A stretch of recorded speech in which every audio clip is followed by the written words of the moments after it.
നമ്മുടെ ലഹരി എന്ന് പറയുന്നത് പഠനമായിരിക്കണം. ഈ ബാലസംഘത്തിന്റെ പ്രധാനപ്പെട്ട അജണ്ടകളിൽ ഒന്നാണ് ലഹരി മുക്തം. ലഹരി ആരും ഉപയോഗിക്കരുത്. ഇനി ആരെങ്കിലും ഉപയോഗിക്കുന്ന കണ്ടാൽ തന്നെ എന്ത് ചെയ്യുക? ആരെങ്കിലും ഉപയോഗിക്കുന്ന കണ്ടാൽ തന്നെ മറ്റുള്ളവരെ അറിയിക്കുക, അല്ലേ? നമ്മുടെ അജണ്ട എന്താ? പഠിക്കുക, പഠിച്ച് നല്ലവരാകുക, ജയിച്ച് മുന്നേറുക എന്നതാണ്.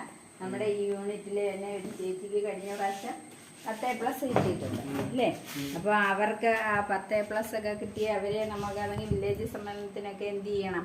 അനുമോദിക്കുകയൊക്കെ വേണം. നിങ്ങളും എന്ത് ചെയ്യണം? നന്നായി പഠിക്കുക ഒക്കെ വേണം, കേട്ടല്ലോ. പരിസ്ഥിതിയുമായിട്ട് ബന്ധപ്പെട്ട് നിങ്ങളെല്ലാം ചിത്രങ്ങളൊക്കെ ഇട്ട് തന്നായിരുന്നോ? ചിലരൊക്കെ ഇട്ട് തന്നു, ചിലരൊന്നും എന്ത് ചെയ്തില്ല, ഇട്ട് തന്നില്ല. അങ്ങനെയൊന്നും ആവരുത്. ഇനി എല്ലാം ബാലസംഘത്തിൻ്റെ എല്ലാ പ്രവർത്തനങ്ങളും നമ്മുടെ ഈ യൂണിറ്റ് ഏറ്റെടുക്കുകയും വേണം.